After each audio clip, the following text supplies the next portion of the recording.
Então, agora eu vou chamar o Gandhi, Mahatma Gandhi.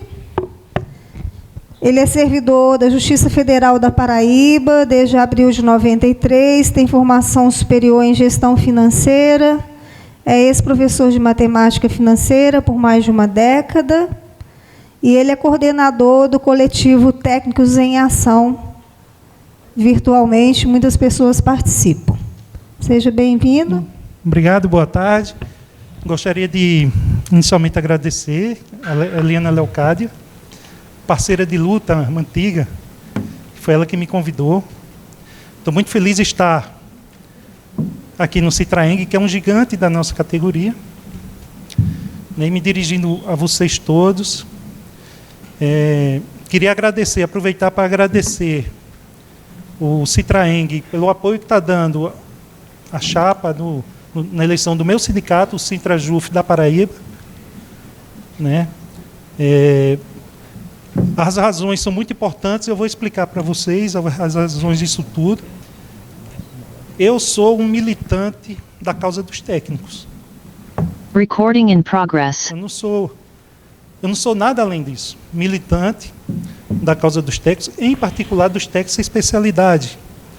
Eu entrei à luta em 2011, e nessa época, Eliana estava, muita gente de Minas estava, James Magalhães, Júlio Brito, Rosilene, tanta gente, Alvilene, Verinha, tanta gente estava conosco, e a gente precariamente se reunia numa lista de e-mails.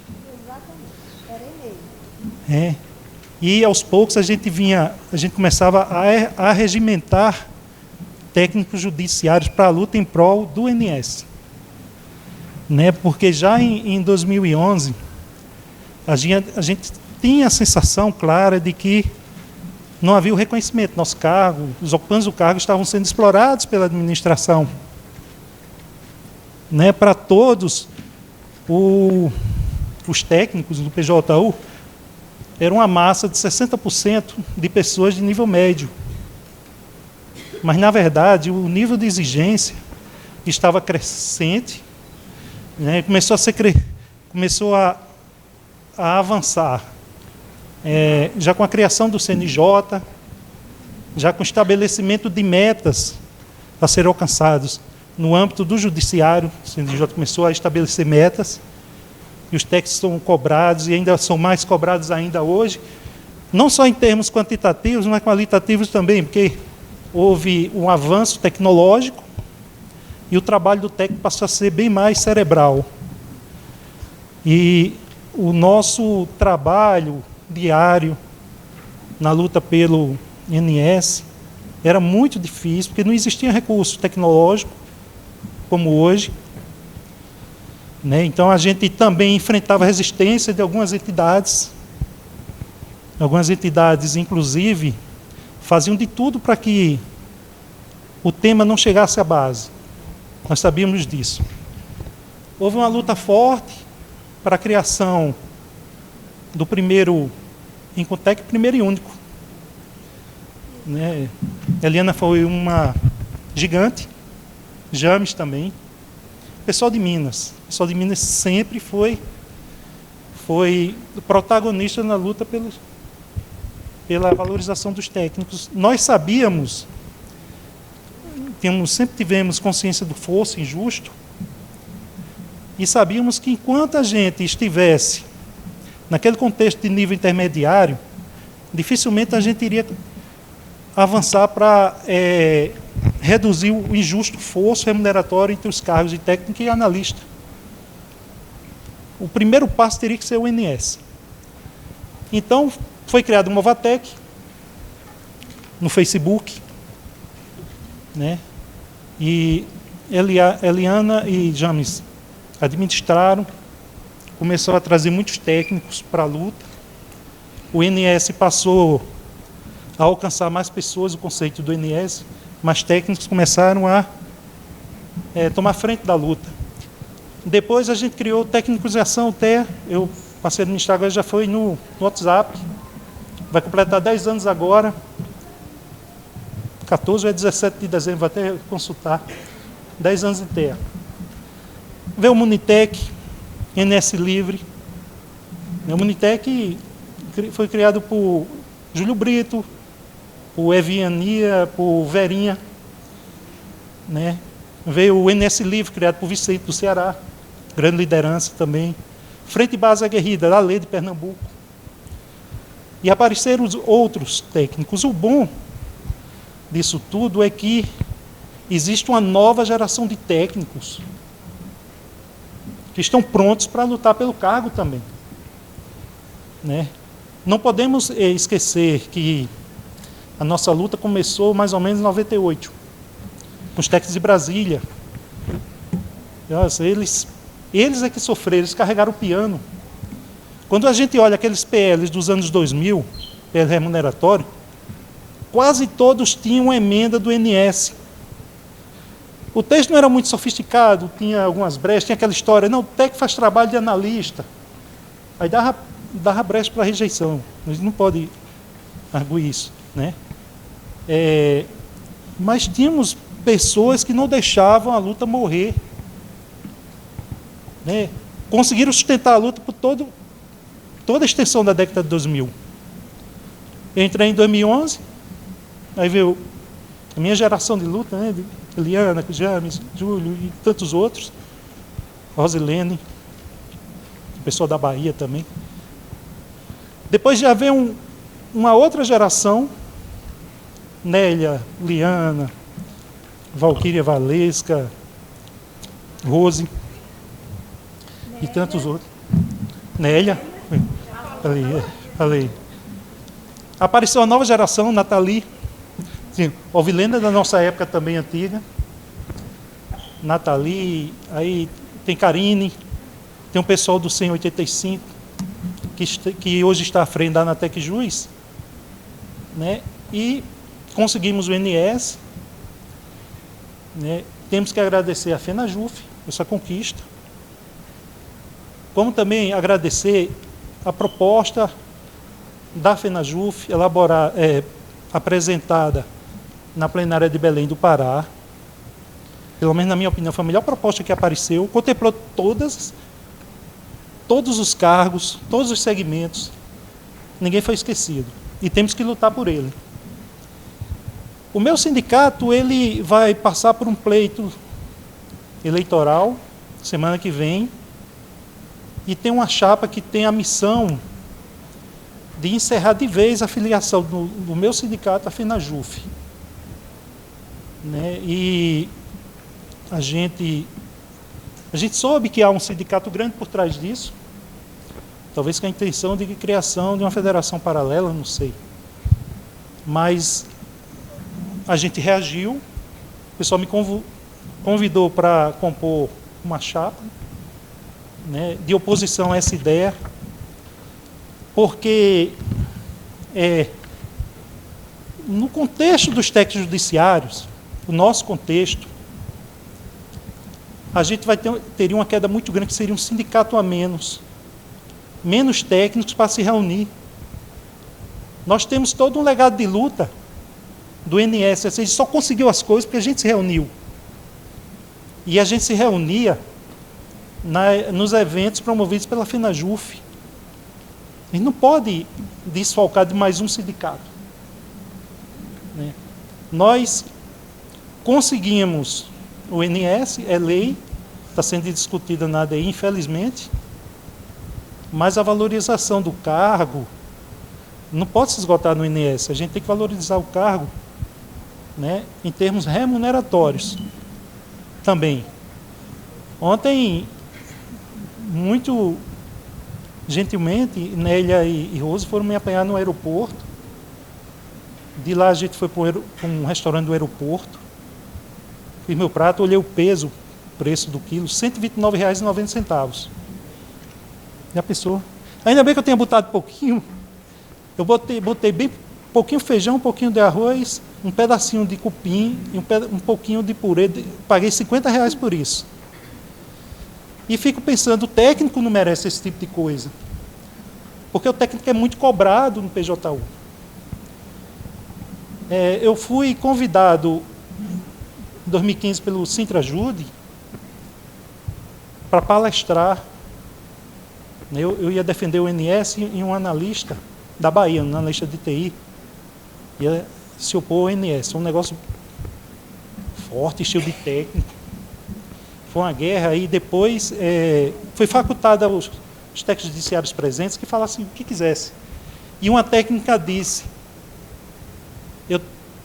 eu tenho sorte de ter nascido, né, em berço de ouro, vamos dizer assim, porque quando eu comecei a trabalhar, né, nas atribuições do cargo, isso em 2015, eu não conseguia. Estava com medo de ser demitida nas avaliações. Minha família vendeu um apartamento para custear um curso de direito, para eu trabalhar bem, porque o cargo de técnico estava muito complexo, né? Então, o que eu tenho a dizer é que os técnicos, eles têm uma missão a cumprir, né? Conseguimos o INS, está na lei, precisamos avançar para a justa remuneração, valorização remuneratória. Esses 85% de proporção remuneratória com o analista, particularmente acho perfeito. Eu acho que realmente retrata com fidelidade o trabalho que é desempenhado por técnico e analista. Há uma diferençazinha, né? Mas a proporção remuneratória atual, perto de 61%, eu vou cravar em 60%, até para fim de cálculo aqui.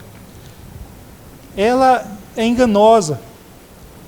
O trabalho do analista, né, em relação ao trabalho do técnico, ele não traz plausibilidade para essa proporção remuneratória de 60%. É injusto para a gente. Então, temos que manter a pegada e... 60% quando entra na carreira, né? Não, Porque se os ajustes sempre são lineares, vai chegar um momento que o técnico vai ganhar 40%, 35%. não é. O valor maior. Você vai ter uma... É 60% em relação aos padrões correspondentes. Ah, sim. Um do técnico, um do analista, dois do técnico. Aí 60%. Se tiver mais ou menos Não, mas linear, quando tem os maior, aumentos, por exemplo, vai ter um reajuste de 19%, parcelado em 3 vezes.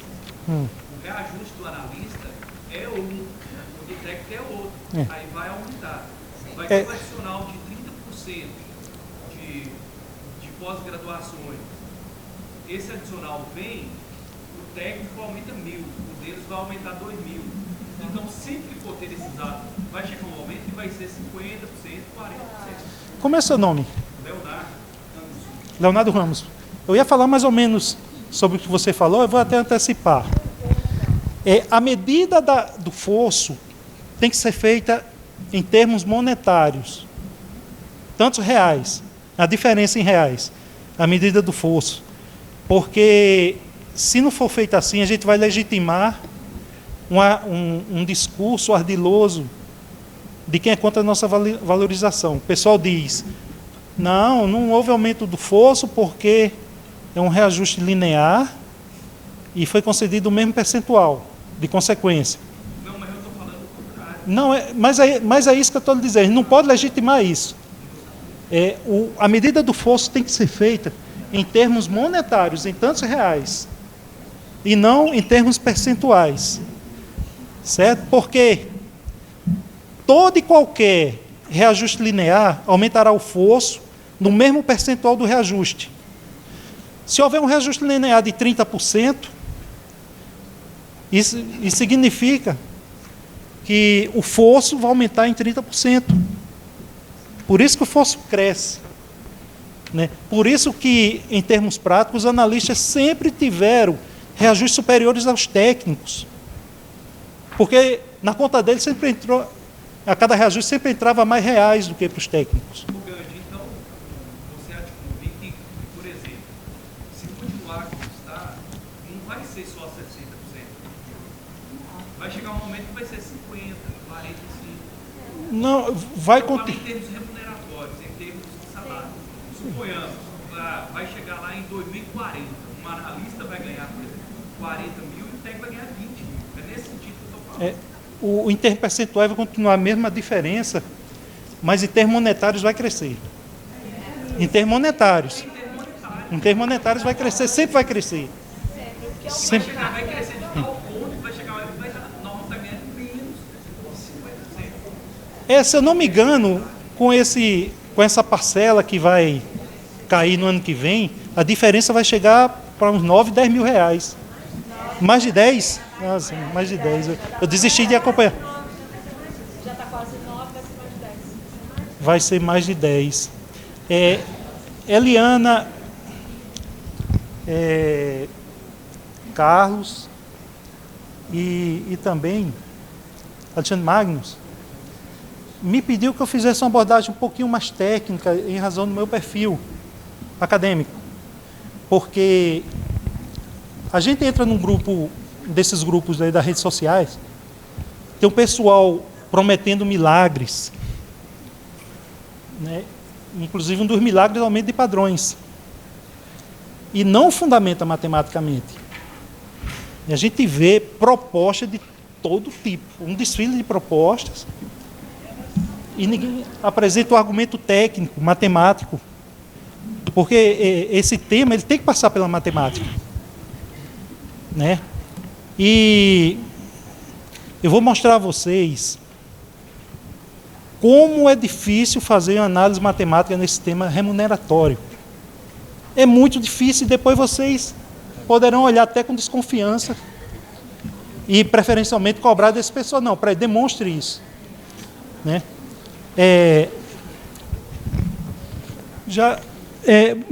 Foi atribuído a mim alguns subitens. Eu vou falar primeiro deles. O primeiro subitem é a criação do Dia Nacional do Técnico Judiciário.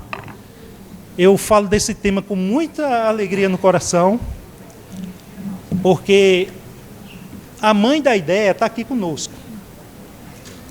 É uma pessoa que cuida do nosso cargo há mais de uma década, 2 décadas pelo menos, Eliana Leocádia. Ela é a verdadeira autora da ideia, né? Tudo é devido, inclusive ela foi muito feliz na escolha da data, dia 15 de dezembro, que foi a data da derrubada do veto, né? Dia 15 de dezembro. Eu soube que andaram tentando ganhar a paternidade, deturparam tudo, incluíram inclusive os analistas também da mesma data, injustamente. Mas eu quero dizer que eu só reconheço em Eliana Leocádia Borges a autoria desse projeto, desse dia, dessa lembrança, que é justa porque, salvo engano, existe também o Dia do Oficial de Justiça. Se existe o Dia do Oficial de Justiça, por que não pode existir o Dia do Técnico Judiciário? Qual o problema? É isso que eu tinha a dizer. O primeiro item. O segundo item foi a questão das atribuições.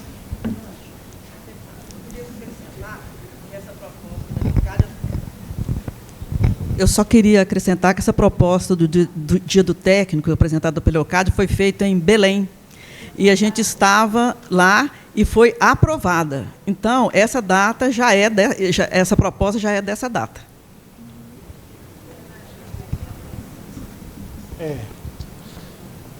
A parte das atribuições, olha, a gente conseguiu o INS, nós somos ocupantes de um cargo de nível superior, a gente não tem que baixar a cabeça para nenhum outro cargo. Os técnicos, eles têm que se empoderar. E se empoderar não só no aspecto remuneratório, não estou dizendo que a gente tem que declarar guerra, sair brigando com ninguém, não. Mas a gente tem que dizer que a gente não deve nada a nenhum outro cargo no PJU. Não só no aspecto remuneratório, mas também na carreira. E na minha militância lá no TEA, né, eu vi, inclusive minha também, muitas manifestações de insatisfação com a atualização da decisão dos cargos. É a atualização daquela portaria conjunta de vários tribunais e conselhos superiores. E nessa descrição foi colocado que o técnico ele faz um trabalho acessório e complementar o trabalho do analista. É como se o técnico não tivesse uma identidade própria. E isso daí é muito ruim, à luz do artigo 39 da Constituição, que estabelece as regras da formação, né, da política remuneratória em todo serviço público, que diz que para tanto é considerada as atribuições do cargo, a complexidade, né, forma de ingresso e tantas outras coisas. Ora, nós estamos pleiteando uma proporção remuneratória de 85%, que é o 185, o modal 185. Se descrever nosso cargo dessa forma, quase que um cargo subalterno do cargo dos analistas, vai descaracterizar totalmente esses 85%. Vai ficar difícil a gente obter essa conquista, principalmente que está partindo de nossos representantes. E, quanto a isso, eu acho que é importante que haja esse tema seja trazido ao debate, porque houve 2 plenárias, uma plenária de Belém, em novembro do ano passado, houve a plenária de Natal, em maio. Esse tema não foi pautado. Só depois a FENAJU publicou algo já em andamento lá no Fórum de Carreira do CNJ. O último CONTEC aconteceu em dezembro de 2022. Ninguém chamou mais CONTEC, então assim, eu como técnico, eu estou me sentindo excluído do debate de um tema muito importante, que diz respeito à carreira da gente. A gente não sabe qual é a repercussão. A gente viu que o STJ está querendo extinguir o cargo em nome da complexidade dos trabalhos lá no órgão. Mas nosso cargo é tempo superior. Né? E a gente sabe que tem um componente, um integrante no Fórum de Carreira que é do CNJ, do STJ. E ele está acompanhando tudo aquilo. Ele não sabe se há um liame entre essa desconstrução que está acontecendo lá no Fórum de Carreira e a decisão do STJ. Eu sei que em 2023 o STJ ele montou uma comissão para extinguir o cargo de técnico. Aí o cargo da gente virou lei. Aparentemente, a portaria foi revogada por outra portaria. Também não sei o motivo, mas eu começo a ver uma conexão. Mas depois desse trabalho no Fórum desse CNJ, eu não sei se eles resolveram revitalizar essa ideia. Não sei, então assim, na programação inicial aqui desse encontro, eu fiquei muito feliz, porque iam discutir a nomenclatura do cargo, né, iam discutir essa questão das atribuições, né, e eu disse mesmo lá no meu grupo, o Citraeng está à frente de tudo. Porque está trazendo aos debates. Porque o grau de aprofundamento do que está sendo debatido, que ia ser debatido aqui, a gente não via nem nos CONTECs. E teve o segundo CONTEC, que foi importante, né, já que foi aprovada a minuta dentro do projeto do INSS, foi de autoria de Júlio Brito, mineiro Júlio Brito. A gente aprovou lá, eu estava presente. Mas de lá para cá foi só água de chuchu, o pessoal chama, né? E vocês estão trazendo, estão presenteando os técnicos, vocês do Citraeng, um debate de altíssimo nível. E isso me faz sentir muito bem representado pelo Citraeng, apesar de, infelizmente, não pertencer à base daqui, à base mineira. Com relação a outro ponto, que é o reenquadramento... Pois não.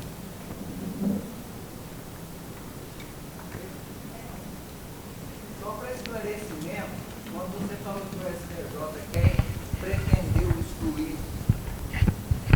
Quando você disse que o STJ pretendeu excluir a carreira de técnico judiciário, nesse projeto, né, os atuais técnicos, o que seria deles? Não é... Eu nem fui preciso na minha fala, mas obrigado. Existiam cargos vagas para técnico. Excluiu essas vagas e transformou as vagas em vagas para analista, mantendo o impacto orçamentário. Então, com a mesma repercussão financeira, eles contrataram um quantitativo menor de analista do que iriam contratar, quer dizer, querem contratar do que de técnico. mas o nosso cargo ainda não foi excluído, não foi extinto. Não foi extinto. Né? Foram só as vagas, futuras vagas para técnico.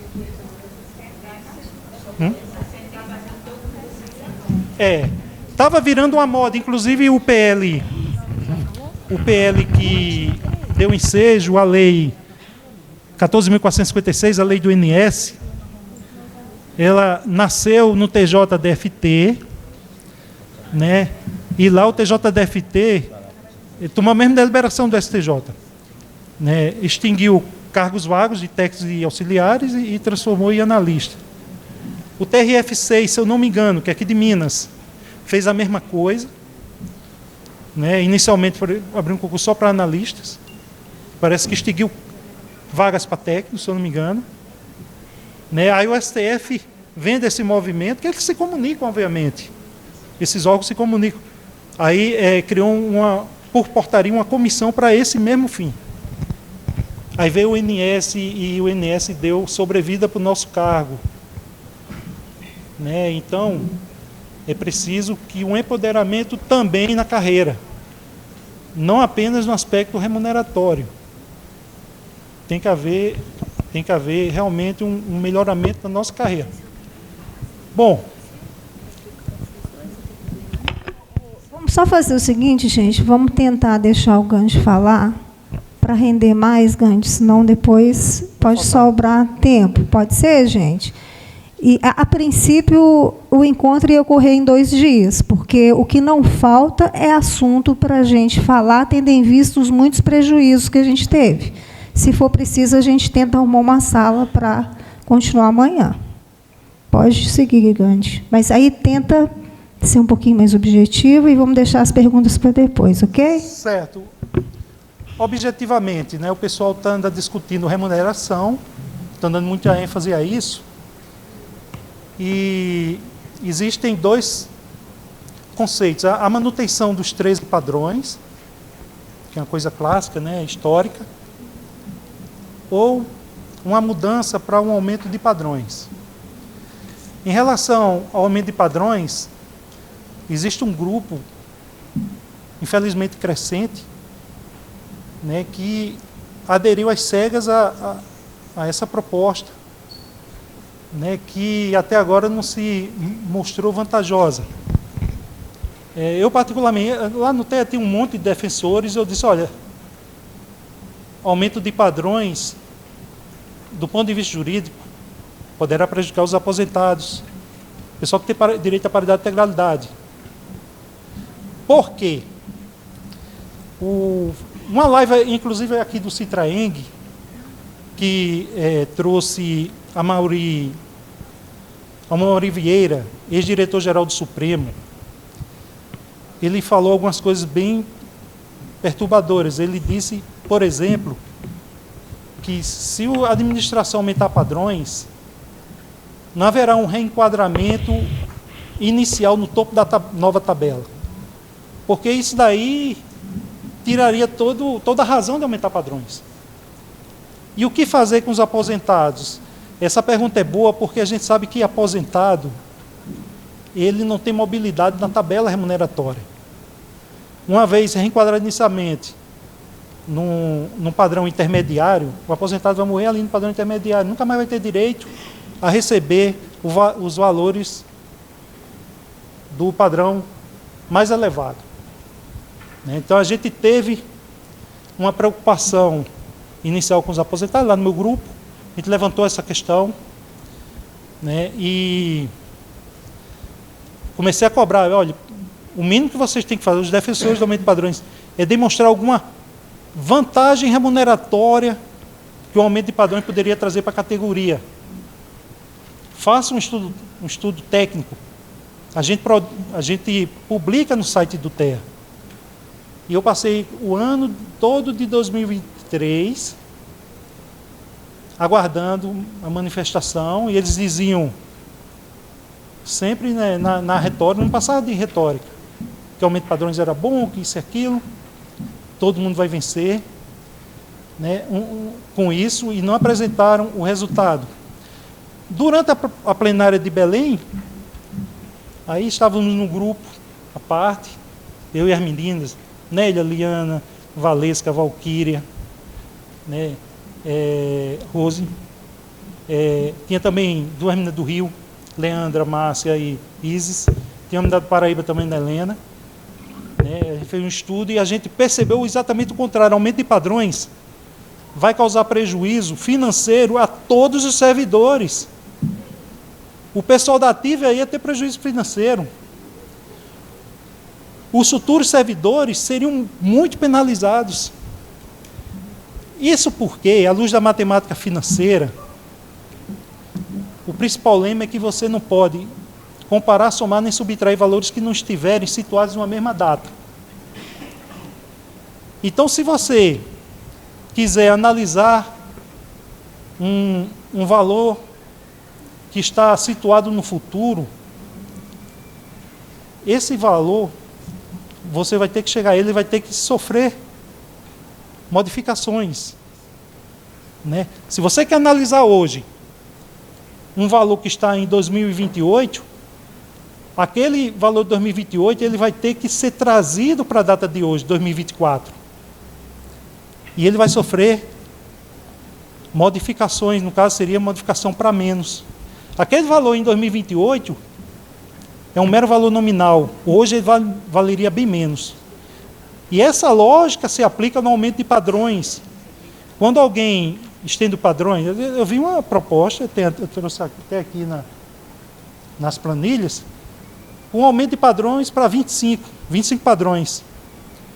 Ora, um valor que está no topo da tabela, dessa tabela de 25 padrões, ou seja, daqui a 11 anos, quando você trouxer esse valor para cá, esse valor vai estar muito pequeno e possivelmente bem menor do que o próprio C13 de hoje. A matemática financeira é uma ciência, ela se presta para isso. Eu realmente lecionei matemática financeira por mais de uma década. Preparei incontáveis turmas de auditor fiscal, de banco, isso, aquilo, não sei o quê, que eu passei por todas as situações, né, do ponto de vista acadêmico. Né, e eu estou bem familiarizado com esse tipo de coisa. Assim. Essa questão remuneratória tem que ser tratada de uma forma muito cautelosa, porque é enganosa. É enganosa para todos nós. Né? Então, gente, vamos falar das transformações, né, do capital do tempo.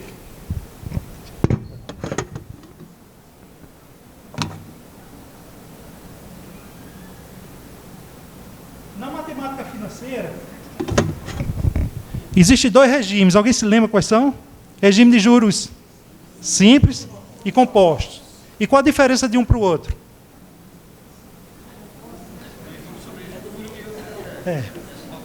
A base de cálculo. No regime de juros simples, a base de cálculo permanece a mesma.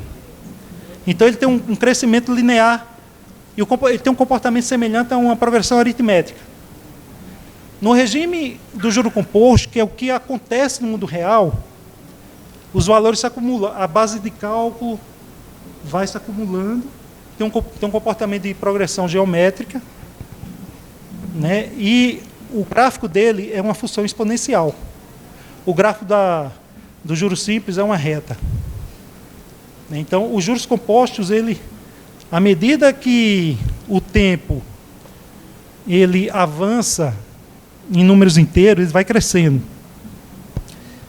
Entre 0 e 1 do tempo, 0,8 meses, os juros simples serão superiores aos juros compostos. Sempre. Somente nesse intervalo pequeno. E cravado exatamente em um dia, um mês, um ano, qualquer que seja a unidade da taxa, juro simples vai ser sempre igual a juro composto. A partir de então, todo e qualquer prazo acima de 1, os juros compostos serão sempre superiores aos juros simples. Sempre. Aí, nos juros compostos, que é o que interessa, você tem que o montante é igual a capital vezes 1 mais a taxa elevado ao prazo. A estrutura é essa, de cálculo. O desconto, uma operação inversa, o desconto, que a pessoa chama de valor atual, vai ser igual ao valor nominal, que é o valor que vai estar no futuro, dividido por esse fator, 1 mais a taxa elevada a n. Isso aqui é um fator de capitalização, quando você multiplica a base de cálculo. Isso aqui você tem um fator de descapitalização, quando você divide. Nesse caso aí, é um desconto racional, composto ou por dentro. Isso é uma nomenclatura. Existe também o desconto comercial, que ele incide sobre o valor final. Mas, para matemática financeira, o que mais importa é o desconto racional. Então, o que eu tenho a dizer a vocês é o seguinte: se vocês forem comparar dois valores, esses valores só poderão ser comparados se estiverem numa mesma data. É por isso que quando aumenta o número de padrões, e você olhar a remuneração para o técnico, R$30 mil em 2030, não acho que vocês vão receber R$30 mil, não. Quando chegar em 2030, esses R$30 mil vai estar valendo bem menos. Certo? Toda vez que vocês caminharem para o futuro, vocês precisarão capitalizar, ou seja, incluir juros. Toda vez que vocês voltarem no tempo, vocês precisam descapitalizar, ou seja, retirar juro ou aplicar desconto. Então veja, olha, isso é só para vocês se situarem.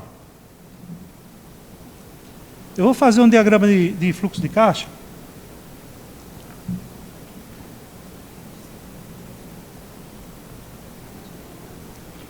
Minha letra é feia. Olha, isso é horrível, mas é a forma que eu encontrei para que vocês entendam essa palestra. Vamos supor que a gente está na data 0. Vamos supor que no mês 1 existe um capital de 300. No mês 3 existe outro capital de 300. E no mês 5 um terceiro capital de 300. A minha pergunta é: ao total, a gente vai receber R$900 ou não? Não. Por que a gente não pode somar esses valores? Acabei de falar. Porque não estão situados na mesma data. A gente só pode somar valores quando estiverem numa mesma data. É aí que está a armadilha do aumento de padrões. Então, a data é um elemento essencial para análise financeira, de qualquer que seja o plano. Por exemplo, se vocês elegerem a data 0,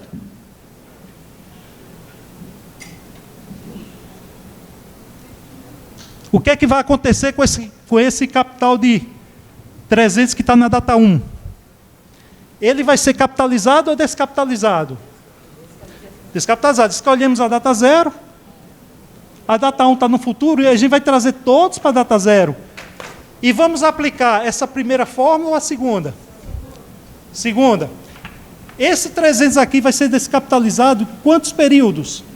1, porque vem da data 1 a data 0. Então teremos 300 dividido por 1 mais a taxa elevado a 1. O que é que vai acontecer? Opa! Ih, mano. Com esse segundo capital, que está na data 3, ele vai ser capitalizado ou descapitalizado? Quantos períodos? Quantos meses? 3. Então vamos ter 300 dividido por 1 mais a taxa elevado a 3. E o último, está na data 5, vai ser descapitalizado quantos períodos? 5.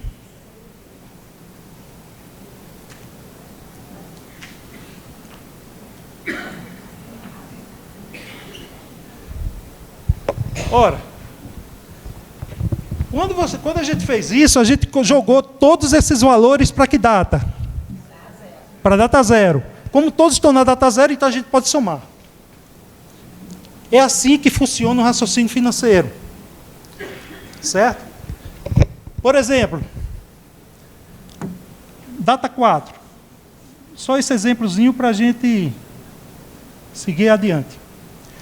O que vai acontecer? Olha, a data focal agora é a data 4. O que vai acontecer com o primeiro capital que está na data 1? Vai ser capitalizado ou descapitalizado? Quantos períodos? 3. Que é do mês 1 ao mês 4, 3 períodos. Então, a gente vai usar qual fórmula? A primeira ou a segunda? Primeira. Então, vamos ter 300 vezes 1 mais a taxa, a gente vai capitalizar 3 vezes, 3 períodos. O que vai acontecer com esse capital? Está no mês 3, ele vai ser capitalizado ou descapitalizado? Quantos períodos? 1.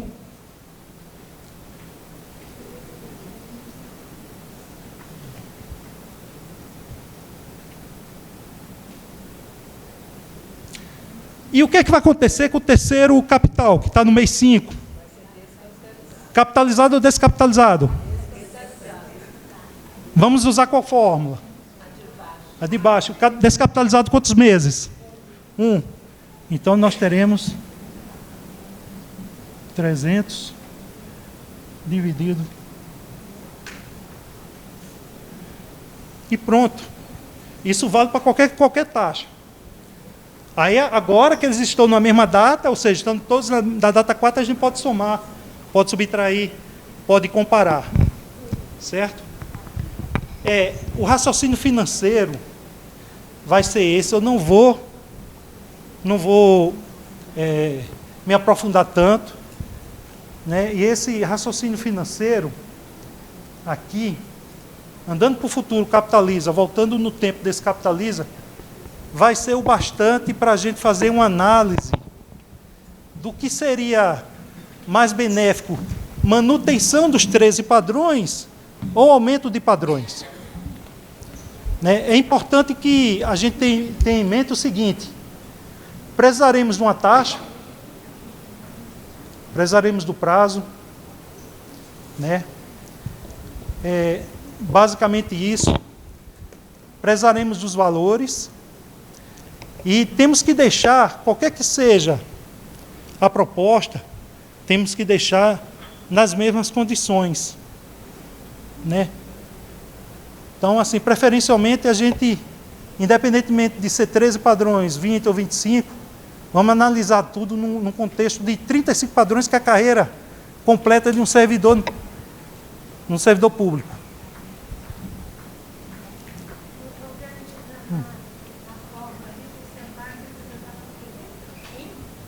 E esse N é tempo. N é tempo. N. Esse N é porque é o número de capitalizações ou o número de descapitalizações.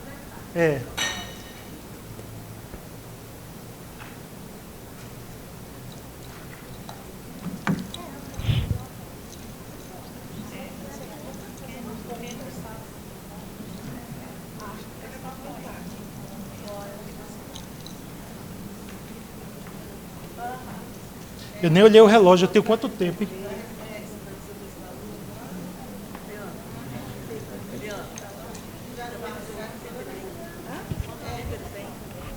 Ô Gante, vamos fazer o seguinte, tenta ser um pouco mais objetivo, porque o seu assunto é muito importante para todos nós.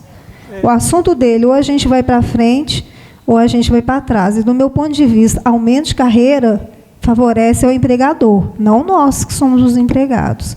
Mas eu vou te pedir para você tentar ser mais um objetivo. Sim, eu estou pretendendo demonstrar exatamente isso. Eu tenho quanto tempo? Você vai ter o tempo que for necessário. É ótimo.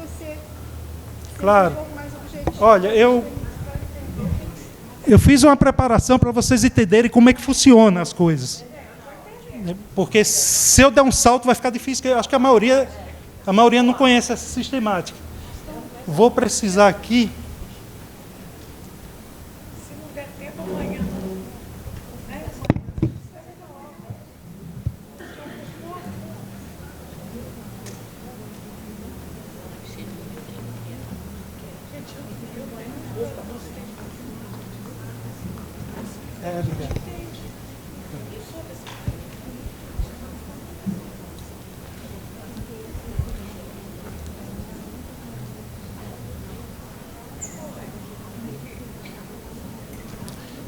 Vocês estão vendo aquela tabela de cima? É. Bom, essa tabela da esquerda, ela é a proposta aprovada em Belém do Pará. Todos os cargos. Né? Quando a gente olha a proposta, só tem vencimento básico. Então a gente multiplicou pelo fator 2,4, que é a gage, né? E calculou a remuneração total. Esse percentual que está aqui ao lado é um negócio chamado STEP. Não sei se você já ouviu falar nesse nome, STEP.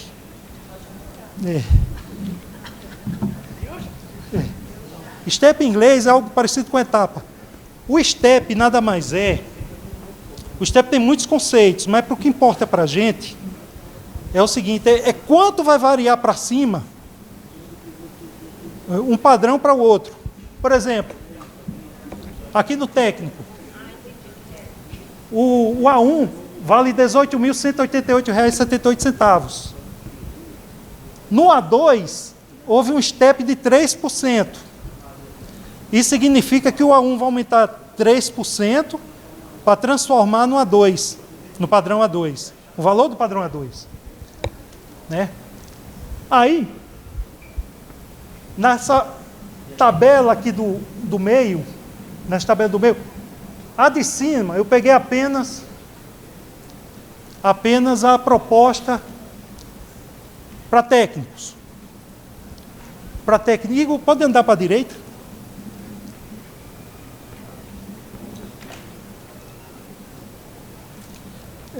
É possível descer um pouquinho? Não, desculpa. Subir, então, desculpa. Dá para andar mais para a direita? Vai começar a nossa análise. Se vocês fizerem a soma errada, ou seja, a soma dos valores nominais sem se importar com o tempo, né? Então os valores não vão sofrer transformação alguma, nem capitalização, nem descapitalização, certo? Somando esses 13 valores, o total dá 283.279, não é verdade? Agora, se a gente fizer a soma financeira, a soma correta, e trouxer todos esses valores para a data 1, a data do padrão A1, o que vai acontecer com a remuneração do técnico que está no C13? Todos os valores vão ser levados para o A1. Então, esse valor vai sofrer capitalização ou descapitalização? Descapitalização. Do padrão 13 para o padrão 1, ele vai descapitalizar quantos padrões? 12. 12, não é isso mesmo? Então, o valor dele é esse aqui, olha. Lá em cima está no 13. Ele era... Não consigo... Era 25, né? 25.332. Quando você descapitaliza para o padrão 1, ele vira quanto? Cai para 18. Cai para 18. Né? Então, é importante ficar atento a isso. Esqueci de dizer, a taxa é importante para a gente fazer essa descapitalização. Eu utilizei a taxa média decenal, ou seja, dos últimos 10 anos, pelo INPC, para ficar uma coisa mais ou menos segura. Deu aproximadamente 6%, eu trabalhei com 6%, não fiz uso de partes, né, fracionais. Então, para uma taxa de 6%, fazendo a descapitalização do padrão 13 para o padrão 1, os 25 mil vale 18 mil. Esse tem que ser o raciocínio correto que a gente tem que aplicar quando a gente for analisar qualquer tabela, inclusive com aumento de padrões, principalmente, para não cair em armadilha. Fazendo isso em todos os padrões, todos vão ser remetidos para o padrão 1, não é verdade? Aí eu pergunto, quando fizer isso, a gente já vai poder somar os valores? Sim ou não? Por quê? Porque estão na mesma data, perfeito. Essa soma desses valores, ou seja, da proposta da FENAJUF, considerando uma taxa de 6%, a soma vai dar quanto? 280 e pouco reais. Eu aproveitei a mesma proposta da FENAJUF e fiz um ajuste no STEP. O que é que eu fiz?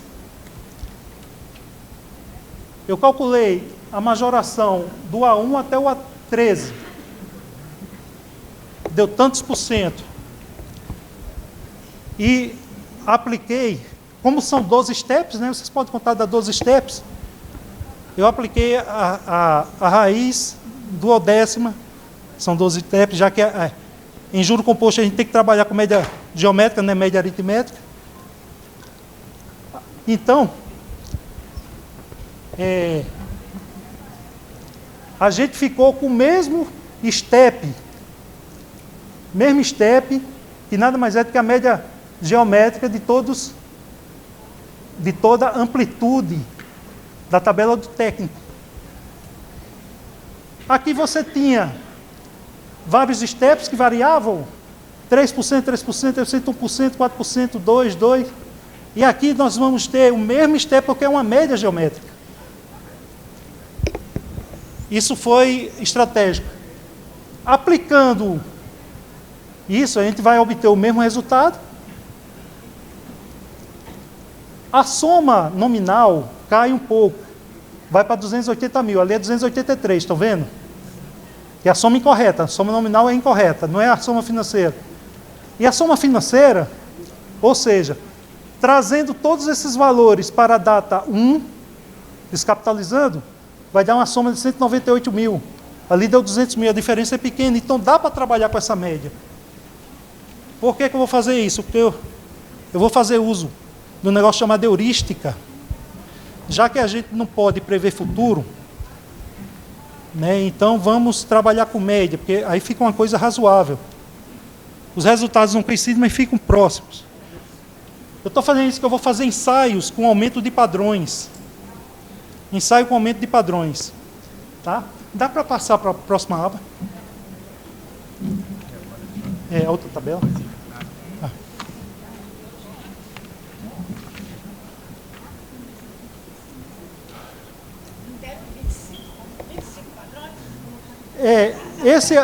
Esse ainda é a proposta da FENAJUF com 13 padrões. Não se assuste com esses números vermelhos. A gente pode descer? Ou não tem mais? E desce mais para a próxima. Pronto. Pessoal, essa tabela, eu peço que vocês olhem apenas para essa coluna. E até os números pretos, até os 25. É uma tabela que está circulando nas redes sociais, que foi elaborada por um agente de polícia judiciária de São Paulo e por um técnico de TI do Distrito Federal. É um pessoal muito proativo, preocupado com os destinos da categoria e que acredita muito nos milagres do aumento de padrões. E a gente ficou um pouco ocultado o padrão 1. Pronto. Observe uma coisa. Considerando ainda a taxa de 6%, o sujeito que vai ingressar no serviço público, ele vai ingressar com 10 mil, certo? Quem está no padrão 13, a nossa situação, 16 mil e pouco. O topo da tabela, no padrão 25, é quanto? 24 mil. Não consigo nem ver a tela. Aí eu pergunto inicialmente o seguinte: esses 24 mil que estão no padrão 25, ou seja, 12 padrões acima da nossa estrutura atual, né? Ele quanto valeria hoje se fosse um padrão 13? Como é que a gente calcula isso?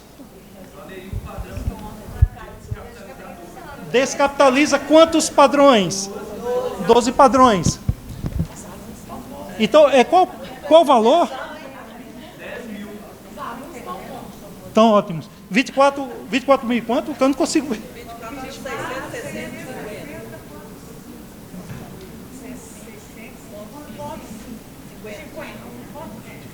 Vai ser descapitalizado quantos padrões? 12, porque é no padrão na data 13.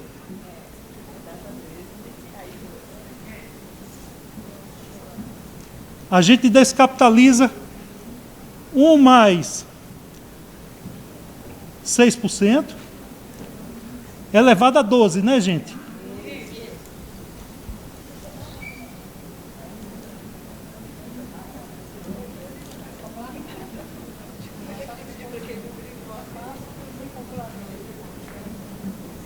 Matemática financeira tem que ser por meio de calculadora mesmo.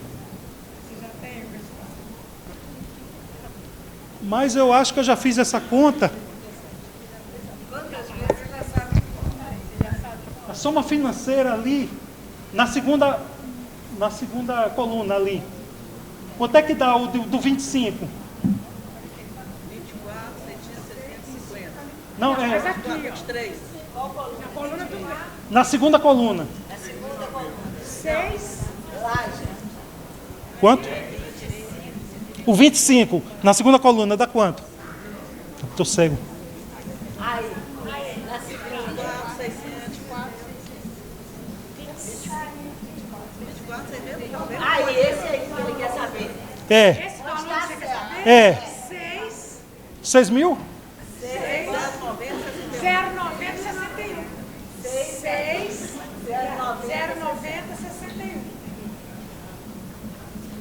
Isso significa o seguinte: você olha para a planilha com 25 padrões, no padrão 25 a gente enxerga 24.660, mas na verdade esse 24.660 no padrão 13 valeria quanto?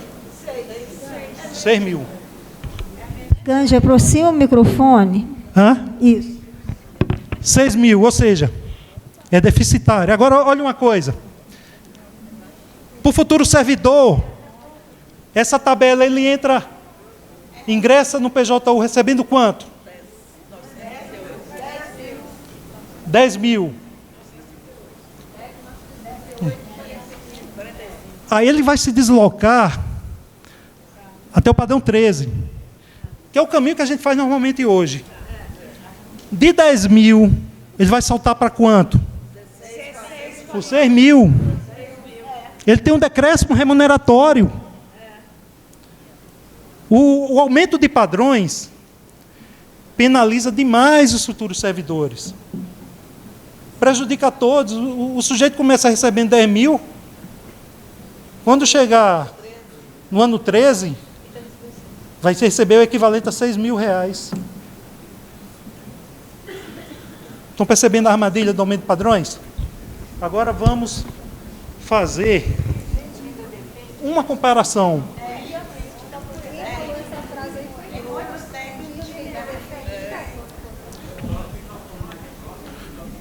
Desculpe. Igor, pode ir lá para cima? Pronto, está no topo, né? Para que a gente faça uma análise boa, plausível, a gente tem que recorrer à heurística matemática, eu falei. Então, veja, a vida funcional de um servidor dura quanto tempo? Quantos anos? 35.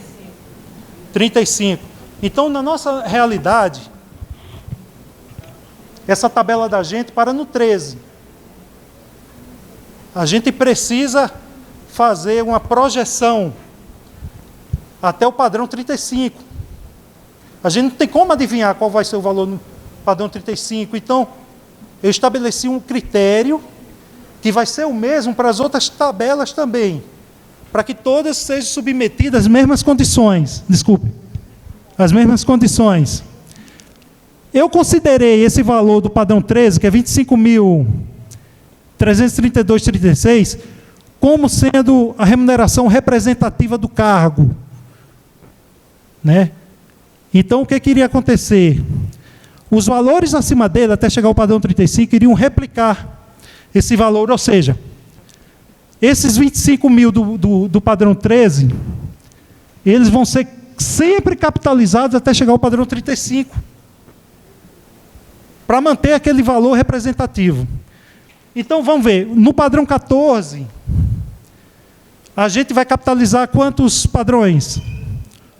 1. Então, vai ser o valor do padrão 13, capitalizado no padrão. O 15 vai capitalizar quantas vezes o padrão 13? 2. E assim por diante, até chegar ao 35.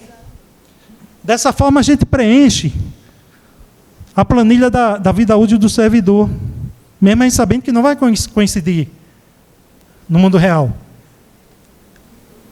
Fazendo essa soma, quando a gente trouxer todos esses 35 valores para a data zero, vai ser a segunda coluna, a gente vai atingir uma soma de quanto? 476 mil. A soma. Não, segunda coluna.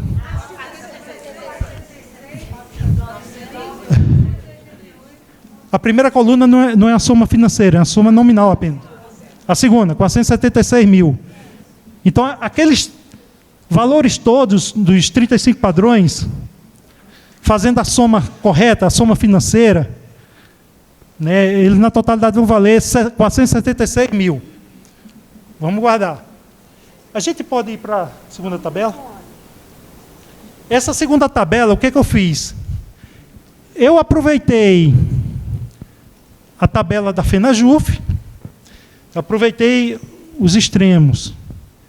A tabela da FENAJUF aprovada em Belém tinha 13 padrões, mas o que eu fiz? Eu inseri mais 7 padrões, de modo que ele ficasse no total de 20 padrões. E eu trabalhei com média geométrica dos steps. Sabe? Porque a gente viu aqui nessa tabela anterior que eles ficavam próximos.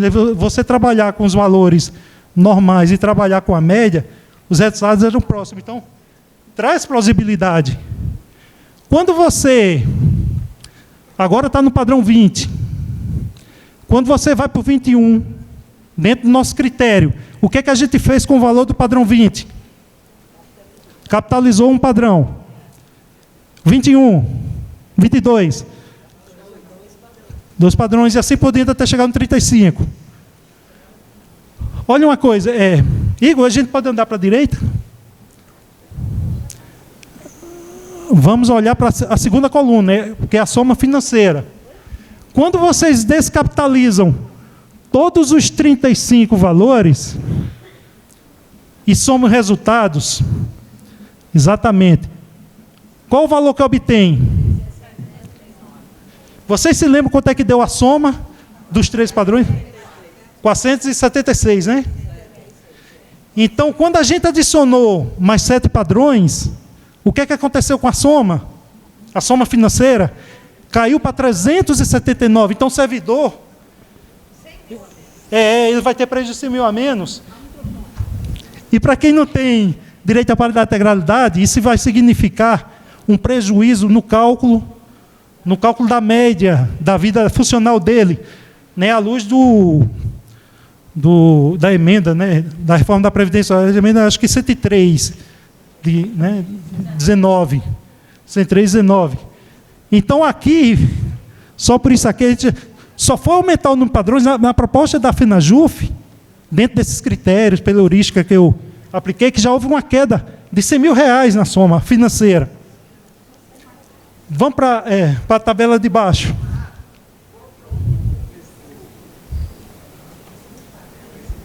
Anual, você está usando? A taxa anual? Eu estou usando a média do INPC, a média de 10 anos. 6%. Essa é a tabela que está circulando nas redes sociais. É da base. Né? A gente agora tem 25 padrões. Vamos fazer a projeção até o 35. O que é que vai acontecer?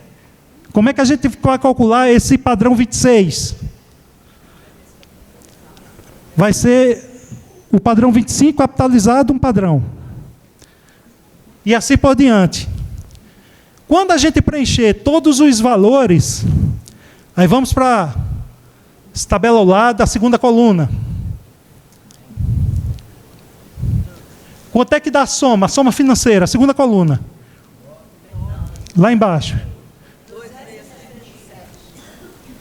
Essa proposta que está circulando aí, com 25 padrões, é extremamente deficitária para o servidor. É. Extremamente deficitária para o servidor. 210 mil a menos, gente. Sabe o que significa na prática? É você entregar orçamento para o juiz. E o cara olha para o padrão 25, até que vai ganhar 24 mil no padrão 25. Mas essa visão de lei, quando faz análise financeira, ele não percebe o prejuízo que está tendo. Aí não é tão importante. Se vocês quiserem, eu posso parar por aí, mas se quiserem, eu vou mostrar uma coisa bem interessante. Pode subir, Igor?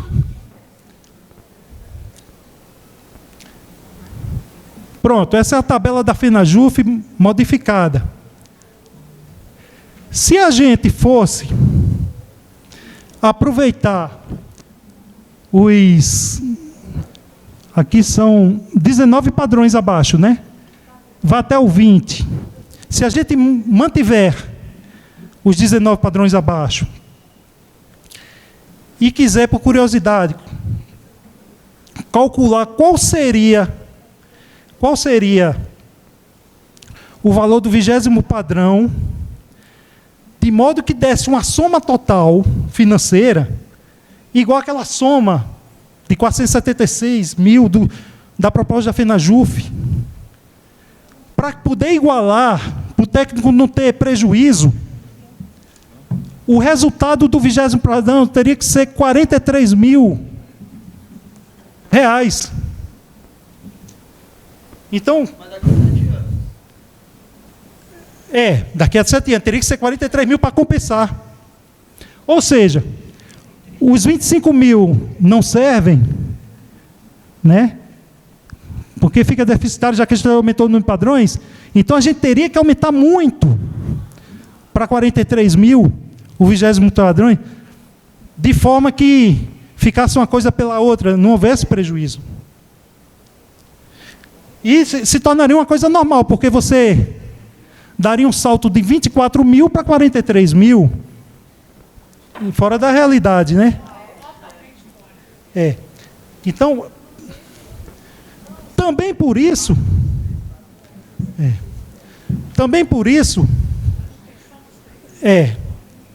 o aumento de padrões é desaconselhável. Se vocês quiserem, então, aproveitar a proposta da FENAJUF, aumentando mais 7 padrões, de modo que o resultado seja indiferente, aqueles 476 mil dos 13 padrões aprovados em Belém, os valores teriam que ser muito modificados. Por exemplo, o A1 teria que saltar de 18 mil para 22.800.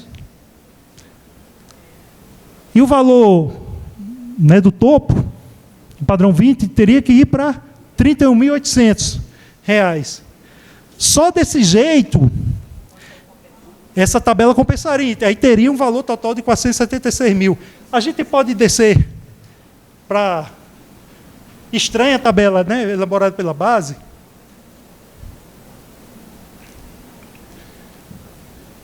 Veja aqui, olha, a mesma lógica. A remuneração do 25, mantendo os 24 padrões abaixo, teria que ser R$ 101.600 para poder ter o mesmo efeito daqueles 13 padrões da proposta da FENAJUF, dos 476 mil.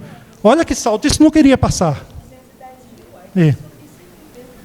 E Para não precisar desse salto, se você for reconstruir mantendo os steps, aí viria para essa coluna ao lado. Pode descer um pouquinho, Igor, por obséquio? Descer. E lá para baixo. Pronto. Agora, pronto. Ou seja, é a tabela da base. Para que ela não seja deficitária em relação à proposta dos 13 padrões da FENAJUF, o A1 teria que saltar de 10.900 para 19.000, essa outra coluna, à direita. Para 19.477. E ia subindo, e o valor do padrão 25 seria quanto? 40 e quanto? Eita, agora minha.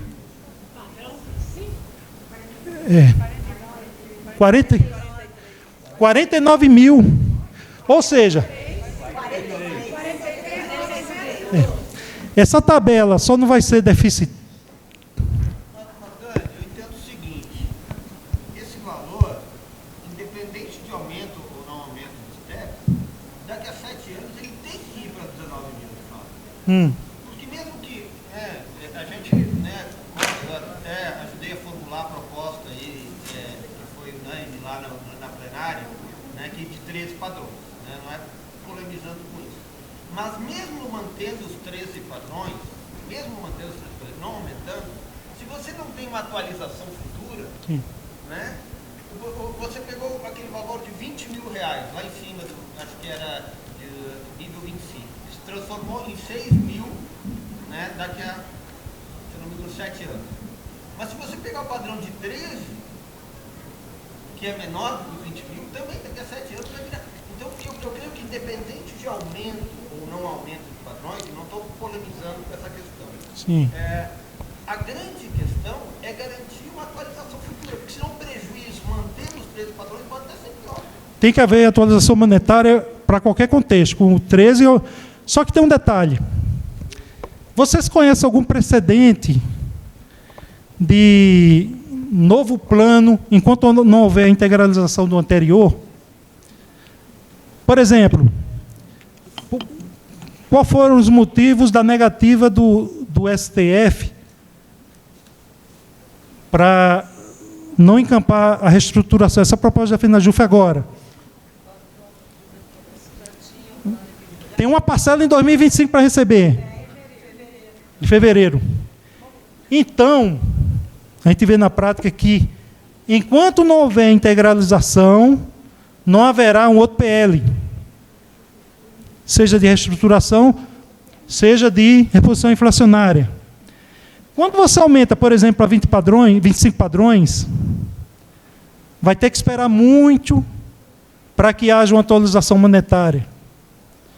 E o sujeito, o servidor, ele vai ficar recebendo um valor defasado durante todo esse tempo de espera, até que aconteça uma atualização monetária.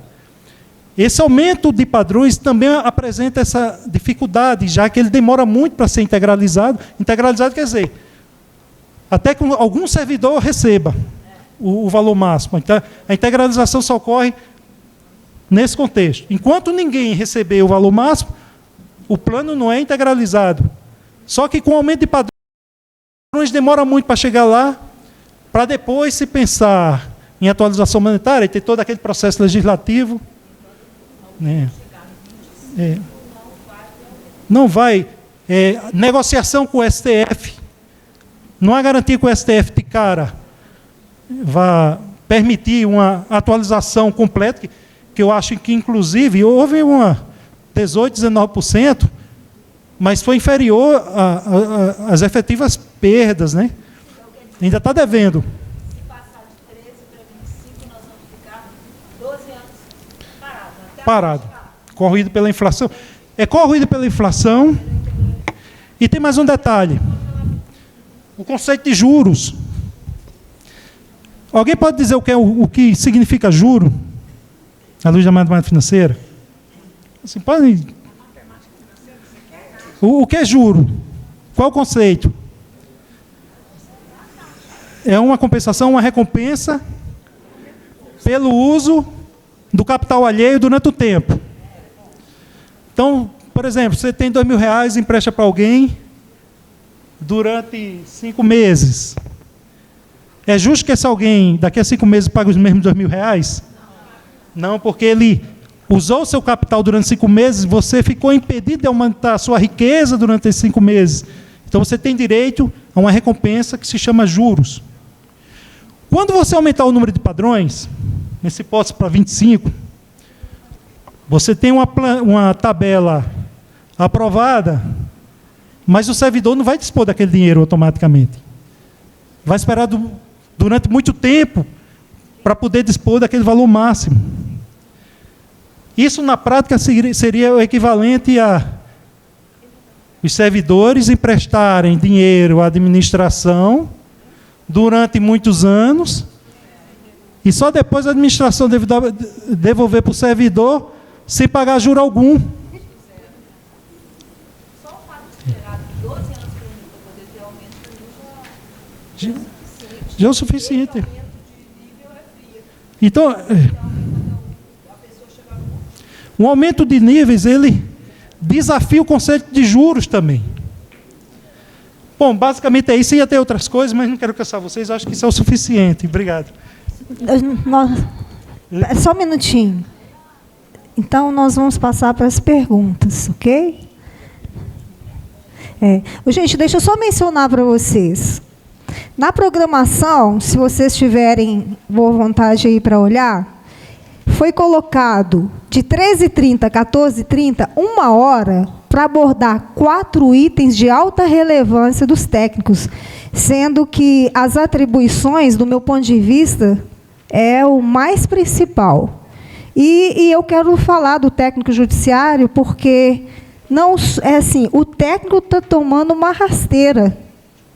E eu que tive a ideia, que está fazendo 1 ano que eu tive a ideia, o Gandhi falou um pouquinho, mas ele não sabe da totalidade do meu trabalho para que culminasse com um desfavorecimento para a nossa carreira. Então, é só para vocês verem, são 4 itens em 1 hora. Isso é impossível. E eu quero falar para vocês, se a descrição do cargo ficar assim, a gente não vai ter nenhuma valorização. Porque lá está colocando a gente muito inferior que a gente não é. Então, agora eu vou passar para as perguntas. Quem deseja perguntar algo, nós vamos tentar ser objetivo, e o Gandhi também objetivo, mas com excelência e de forma que satisfaz a todos. Olha, foi o seguinte, as perguntas difíceis para a Leocádia, para mim as fáceis. Tá. Então, eu acho que ele, no fundo, levantou a mão primeiro. Pode ser você. Microfone, Cássia, por favor. Ou a outra pessoa.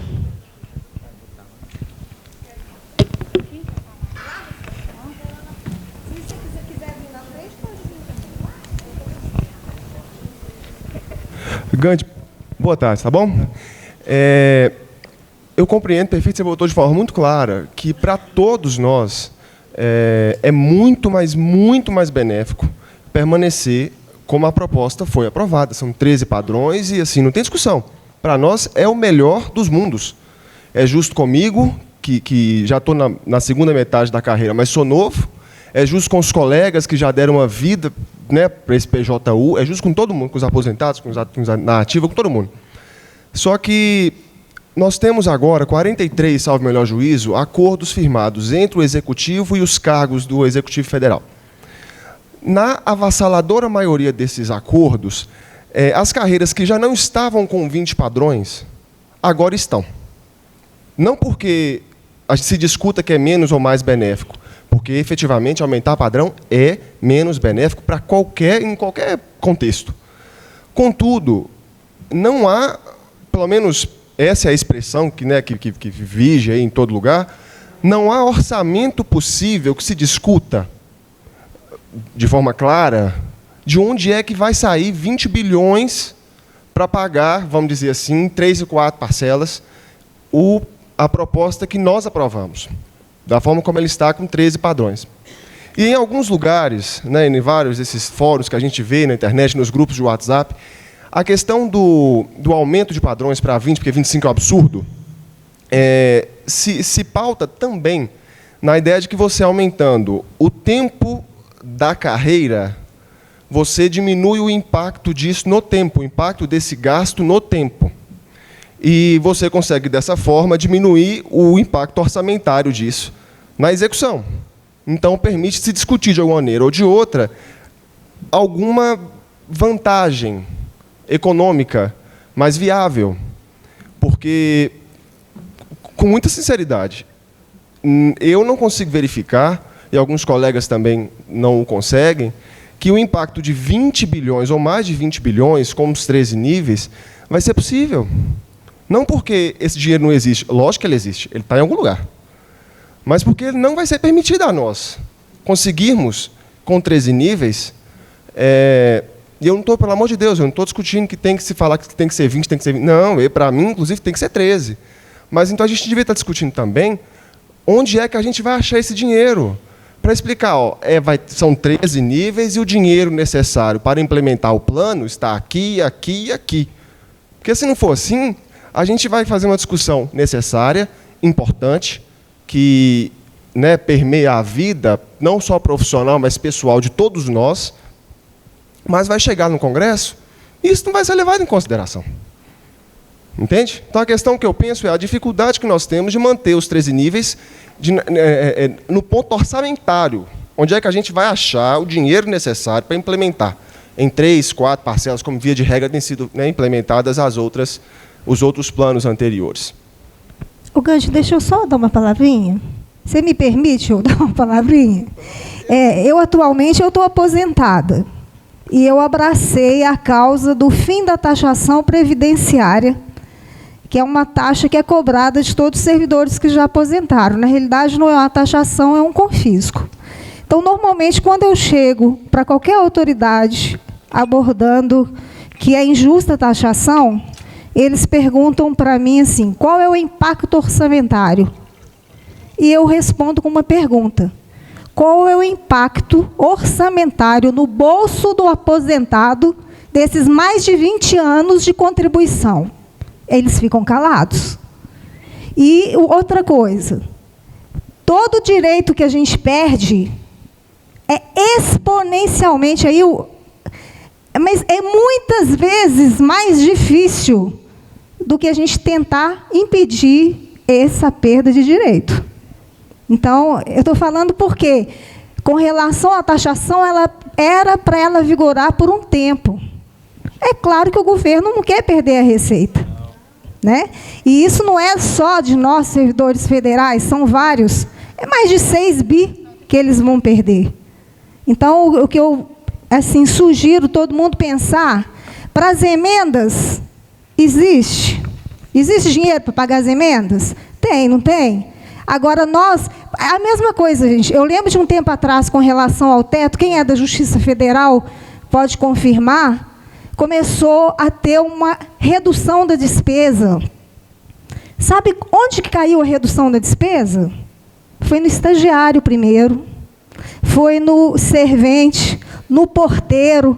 Então, começa essa perda, as pessoas perderam o emprego na Justiça Federal para tentar diminuir a receita. Nenhum juiz saiu. Nós, servidores, também não. Mas todos esses que ganhavam menos foram os que foram demitidos da Justiça, e não foi um, nem foi dois. Nós somos, hierarquicamente, inferiores, vamos dizer assim, né? Recebemos menos.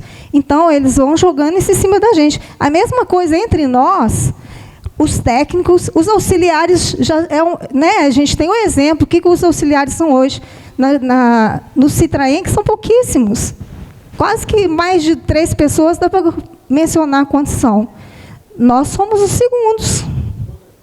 Então, eu sugiro assim, quem é sindicalista, a gente não pode pensar negativo, a gente não pode desistir. E eu não desisto. A minha esperança não acaba. E eu espero ter alguns para ficarem comigo, porque eu vou ficar até o fim. Eu quero acabar com esse confisco previdenciário. Para vocês terem ideia, nós temos aposentados com mais de 101 anos de idade. Sabe quando que acaba a taxação? Com a morte. É justo uma pessoa que trabalhou, que pagou o correspondente para a aposentadoria, continuar pagando uma taxação com 101 anos de idade, e esse filiado de 101 anos de idade, ele está filiado, e nós estamos filiados à FENAJUF para que a gente defenda ele, porque ele não tem condição de ficar aqui como a gente está hoje, num dia de sábado. Então, eu sugiro que a gente pense positivo. Onde vai vir o dinheiro? Vamos tirar das emendas. Por que não? Gandhi, eu passo para você. Obrigado. Ele já foi respondido. É o Gandhi ou é? Dê a sua resposta para ele, porque eu me senti... Olha, eu ia falar de um outro ponto, mas é muito boa a sua intervenção, porque eu já vou antecipar. Conversei com o Alexandre Magnus, né, e ele me autorizou a fazer uma solicitação Citraeng durante a minha palestra. Existe um problema grande. O problema é que, em primeiro lugar, não foi revelado o impacto orçamentário. Quando a FENAJUF protocolizou no Supremo e no CNJ a proposta, foi a proposta crua. E na plenária de Belém, se eu não me engano, foi contratado o economista Luiz Alberto, ele apresentou um documento técnico muito interessante a respeito disso, e aparentemente esse documento não foi usado. Eu não estive na plenária, mas me disseram que Luiz Alberto garantiu que tinha dinheiro, inclusive para aquela proposta. E tinha dinheiro prevendo a HPTIC. Segundo me disseram, a HPTIC não passou, isso significa que sobrou ainda um pouco mais de dinheiro. E mesmo com a previsão da HPTIC, quem esteve em Belém me contou que o economista consultor Luiz Alberto, pessoa... É uma graficação para a área de TI. Ele disse que tinha dinheiro. Aí o que aconteceu? A FENAJUF tentou a antecipação da última parcela, tentou para este ano, para que houvesse a integralização do plano de reposição inflacionária. Sem integralização não tem outro PL. Inclusive, eu acho que não há nenhum caso precedente de serviço público de PLs, enquanto um PL não foi pago na integralidade. Isso aconteceu por causa da restrição do artigo 21, né, a doutora Roberta esclareceu bem, o mandato presidencial de Lula vai até 2026, né? A proposta inicial da FENAJUF era para que a integralização ocorresse de 2024, logo após o pagamento da última parcela, antecipação, até 2026, aproveitando o atual mandato do presidente Lula. O plano era esse. O STF cortou, porque não aceitou antecipar. E 2 anos foram seriam poucos, seriam insuficientes para um parcelamento do plano do porte, daquela proposta da FENAJUF aprovada em Belém. Né? Aí, a saída foi pensar na implementação do plano para depois do mandato do presidente Lula. Foi a única saída. Então, agora, o que está acontecendo é a previsão do plano, a pretensão é que o plano ele seja implantado, parcelado entre 2027 e 2030. Foi contratado um outro profissional, que foi o doutor Nepomuceno. Vladimir Nepomuceno. Vladimir Nepomuceno, obrigado. Ele apresentou um documento técnico. Só que tem um problema ali. Né? A FENAJUF ela atualizou aqueles valores da proposta de Belém. Então, os 25 mil dos técnicos saltaria para 31 mil, já pensando no contexto de 2027 e 2030. E os 29 mil dos analistas saltariam para quase 37 mil. Mas isso daí é o valor em 2030. Esses são os valores de 2030. Né? O doutor Vladimir apresentou um documento técnico, só que na página que fala em impacto, ele colocou despesas. Despesas. A gente sabe que o impacto, o que é o impacto? é a despesa futura menos a despesa atual. Assim, a grosso modo. Esse seria o impacto. Ele botou apenas as despesas futuras. Por exemplo, em 2030, colocou uma despesa futura de 115 bilhões. Isso assusta todo mundo, né? E isso acaba se tornando um marketing negativo, porque chega às mãos do presidente do STF um valor, chega o STJ, isso mesmo é realidade. Se o cara não for muito centrado, ele vai achar que aquilo é um impacto, até porque no cabeçalho da página tem falando impacto. Não tem um impacto no documento. E eu falei para o Alexandre Magno, eu particularmente tenho essa preocupação, aí ele disse que eu submetesse isso à mesa, né, a Leocádia. A possibilidade da contratação de um profissional para o cálculo efetivo do impacto da proposta da FENAJUF no quadriênio 2027-2030. Pode ser um Washington, muito bom, muito famoso, brilhante. Pode ser o doutor Nepomuceno.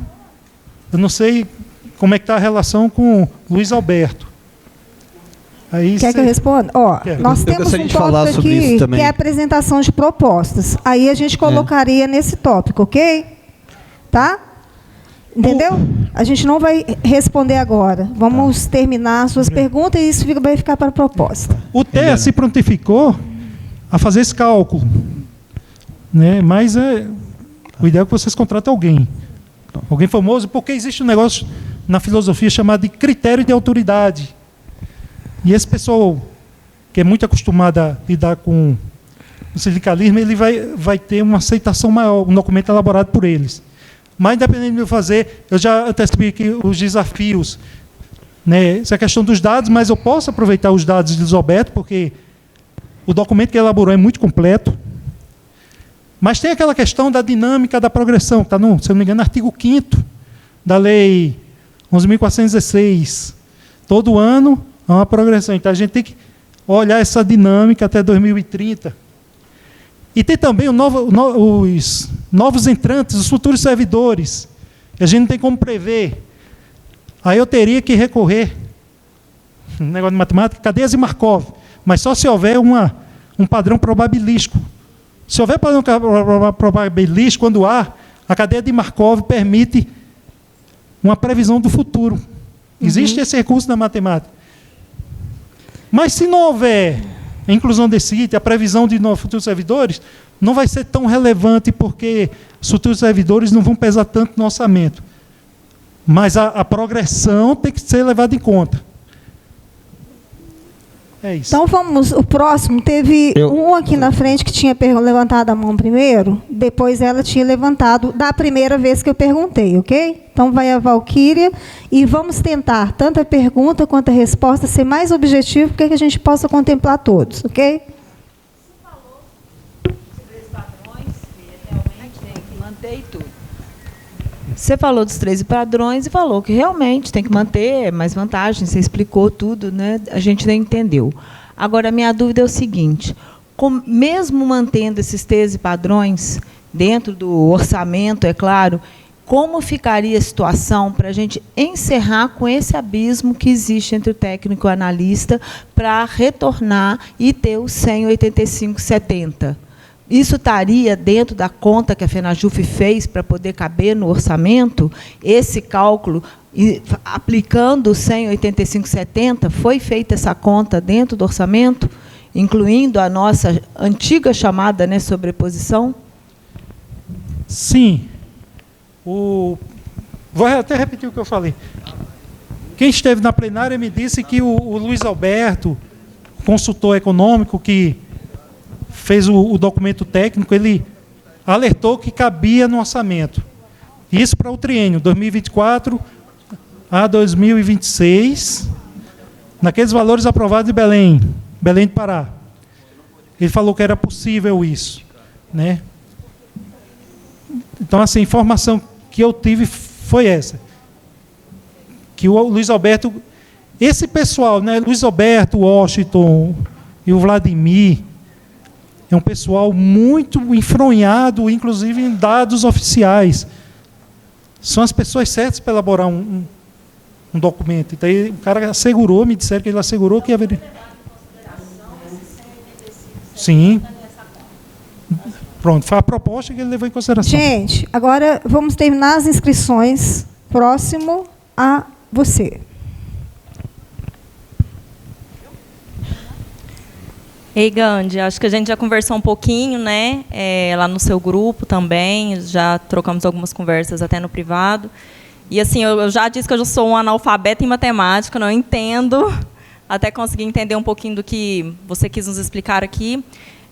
Eu não sei se você já fez essas projeções, mas eu acho que até esse especialista, nessa proposta de contratação desse especialista, eu acho que seria muito importante ser feita, no sentido de que... Como se daria isso na prática mesmo? E se a administração impor para nós uma elevação de padrões? Se a administração impor, olha, a gente concede o 185 desde que seja com 20 padrões. Né? Essa é uma dúvida assim, que eu vejo de muitos colegas. Isso seria benéfico? Eu acho que seria importante a gente fazer essas projeções assim, da tabela. A gente se manter com 164 com 13 padrões ou 185 com um alongamento de carreira. Eu acho que seria importante, porque como muitas carreiras estão sendo alongadas, eu acho que a gente precisa estar preparado, né, para o que está aí por vir. E outra questão é sobre esses prejuízos, né, ao longo do tempo. Isso seria corrigido se a gente conseguisse, junto com a reestruturação da carreira, a aprovação da database? Esses prejuízos seriam minimizados? Vamos lá. Ótimas perguntas, todos vocês. Em primeiro lugar, é o seguinte, vamos supor que... Bom, a gente sabe que o governo não deu uma negativa, nem apressou contra a proposta. A gente não pode morrer de véspera feito peru, não tem esse ditado, né? Morrer de véspera feito peru. Né? E o 185, você não precisa aumentar padrões para ter o 185. O 185, na verdade, é uma relação percentual, uma relação proporcional. Né? Então, nessa proposta de Belém, 185, técnico 25, analista 29. Chega a 185. Ah, mas com 13 padrões não é possível. Então, será mais benéfico que você baixe um pouco a proposta. Técnico para 23, 22 mil e analista, né, formando os 85%, do que você aumentar padrões. Aumentando padrões é o pior veneno que existe, porque quando você aumenta padrões, os 25 não são 25. Aquilo é apenas um valor nominal. O valor financeiro dele cai muito.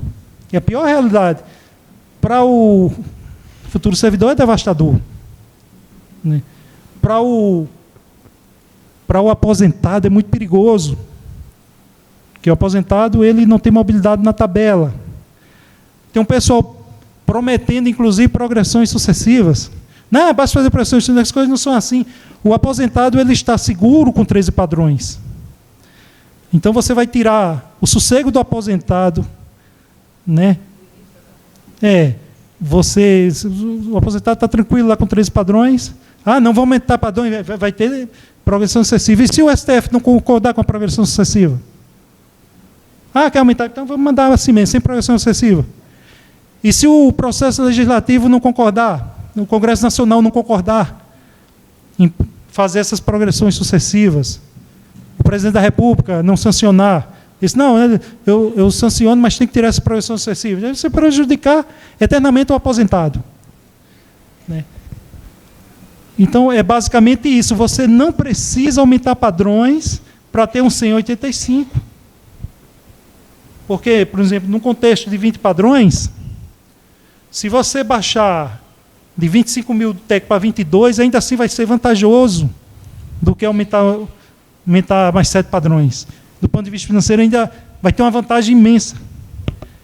Né? Se você aumentar 7 padrões, né, e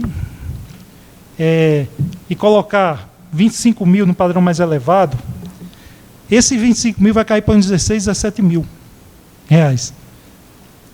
Ou seja, numa negociação, será muito mais vantajoso você conquistar para o técnico 22 mil com 13 padrões do que 25 mil nominais com 20 padrões. Me lembrei agora de uma coisa, no executivo houve aumento de padrões para 20 padrões, mas não foi do jeito que o pessoal do PJU defende, não. Eles aumentaram 5 padrões para baixo, 2 padrões para cima. E houve um reenquadramento inicial de todo mundo no topo da tabela.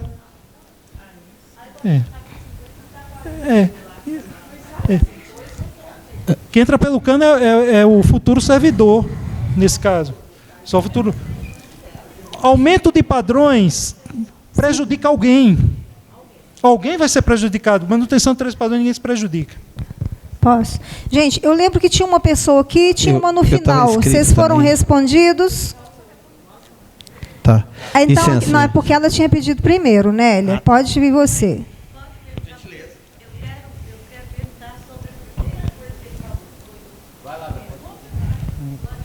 A boca está seca. Alguém passa o microfone? Não, eu acho interessante o seguinte, ó. Quando a gente fala em orçamento, o que a gente pensa? Orçamento de quem? Como a gente é convencido, meio assim, discurso dominante. A gente pensa em orçamento. A gente pensa em orçamento do governo. E o orçamento nosso? Né? Porque a gente tem que reivindicar, a nossa proposta tem que ter a ver com o que é justo para nós. Há todo um debate aí sobre se a proposta, o projeto que a gente apresentou, que a gente debateu, né, é muito grande, né, implica em um valor muito grande ou não implica em um valor muito grande. Agora, eu acho interessante analisar o seguinte. A Anajus, Gandhi, diz que o valor da nossa proposta é muito alto. Mas, para eles, é muito alto a sobreposição de 85%. Não é equiparação com os outros poderes. Isso não é muito alto. Agora, a equiparação de 85% que faz justiça, né, com uma distorção que existe na carreira, é o que para eles é muito alto. Evidentemente que tem lá o arcabouço fiscal, né, a lei, né, de responsabilidade fiscal, tem todo, né, e a gente, né, mas primeiro o seguinte, a nossa proposta ela não tem que se ater a isso, porque é o seguinte, os juízes, por exemplo, estão lá articulando quinquênios para eles. E não entra no arcabouço fiscal, não entra né, na lei de responsabilidade fiscal. De 2020 até ano passado, o aumento de investimento, de dinheiro em investimento do judiciário foi, eu não tenho o valor agora exato, eu tenho ali numa tabela lá, mas foi em torno de 120%, o aumento de investimento do judiciário. O aumento da folha do judiciário foi em torno de 20%. Né, que a Rose até me pediu para mim trazer esses números do Washington de uma live que eu fiz. 20%. Desses 20%, o nosso reajuste foi de 12%. E os outros 8%? Porque se você pega um montante aqui, ó, um montante aqui, pega metade. A metade foi 12%, tá? A outra metade, para poder chegar na média de 20%, tem que ser 8 a mais, né? 28%. Agora, se você pega, se isso aqui é menos da metade, para poder chegar nessa média de 20%, alguma coisa tem que ter aumentado muito mais de 20%. E o que foi? A licença compensatória. Essa produtividade que é o servidor que faz, para o magistrado ganhar. Então, nem esses 20%, que é muito menos dos 120%, e que é muito menos do que o arcabouço permite, porque o arcabouço permite mais do que a inflação, né? Até 2,5% a mais do que a inflação, mesmo o teto de gastos antigo permitia a inflação, esses 20% é muito menos, e mesmo esses 20%, nós não ganhamos esses 20% também. Então, pode ser o seguinte, que a gente apresente o que é justo para nós, que a gente não tenha força de garantir o que é justo para nós, porque tem arcabouço fiscal, porque tem né, lei de responsabilidade fiscal, e que né, como a deputada estadual falou hoje, a gente pede alguma coisa e ganha outra. Isso depende da nossa força, da força da nossa luta. Agora, na nossa reivindicação, nós não vamos nos limitar a arcabouço fiscal, nós não vamos limitar a essas leis que foram feitas para prejudicar servidor público, gente. Nós temos que dizer o que a gente... É claro que a gente tem que fazer os cálculos também. Apesar de que, eu concordo com a proposta da gente, né, contratar o especialista para fazer os nossos cálculos, porque a gente se arma na negociação, evidentemente. Mas, apesar de que isso é bom para nós, a gente se armar com esses dados, não é obrigação nossa. Porque obrigação seria deles, da administração, dizer, olha, esses são os valores. Isso aqui, a nossa contraproposta é essa, porque a gente pode isso, a gente não pode isso. Nem eles conseguem calcular esses valores. Pelo menos não apresentaram. Então, nós temos que calcular sim. Mas não é uma coisa assim que, vamos dizer assim, o movimento sindical está errado porque não apresentou os valores. Vamos procurar os valores, sim. Mas o movimento sindical tem que colocar os valores nossos. Né, do problema do técnico, que ganha muito menos, né, do problema da defasagem inflacionária. Então, essa é a nossa luta. O que a gente vai conquistar, bom, depende da nossa força. É isso, obrigado.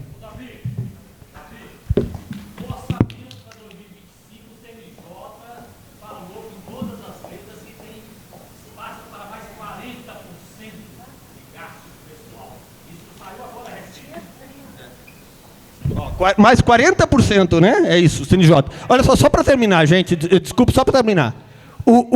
Nós temos que contratar economista, eu concordo com a proposta. Agora é o seguinte, também, economista depende, tem aquele que é mais vinculado a um comprometimento com, né, com não sei o quê, com não criar conflito com o governo, outra, mas né, um cara que participou da elaboração de todos os nossos PCS e chegava no STF e dizia para o pessoal do orçamento, olha só, questionava os caras ficavam sem falar, é o Washington Lima. Esse é um cara que eu confio. Colega, você vai fazer pergunta? Danúbia, microfone.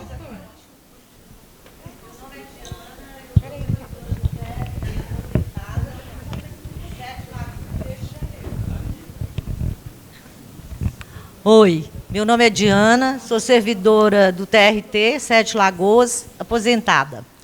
Quando você falou no primeiro momento, desculpa, boa tarde, Gandhi. Quando você falou no primeiro momento sobre extinção do cargo de técnico, será que eu falo bobagem quando eu falo assim, tudo bem, pode extinguir, desde que todos os técnicos passem a ser analistas. Estou certo ou não? E aí, a partir de aí, quem for entrar, entra como analista. O artigo 37 da Constituição não permite transposição de cargos. Mas isso já aconteceu no tribunal. Não sei se alguém lembra. Não, eu acho que já mudou apenas a nomenclatura. A da Constituição podia. A Constituição não é de 88, gente? Isso aconteceu depois que eu entrei no tribunal em 92. Aconteceu. Eles chamavam de... Pessoal. Muita gente que, inclusive, era da limpeza. Pessoal, vamos só falar de cada vez? Agora é o último que vai fazer pergunta para o Gandhi. Na realidade, são duas pessoas, que a Nélia tinha levantado a mão. Pode ser a Liana? Então, a gente pode encerrar com a Liana na pergunta? Tinha uma pessoa ali atrás, eu não estou vendo ela mais. Então, vai, Liana, fica sendo a última pergunta.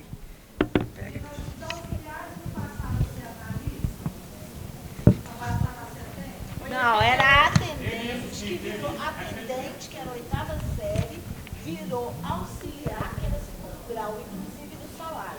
Isso aconteceu. Eu estou no PJU, eu vi isso acontecer.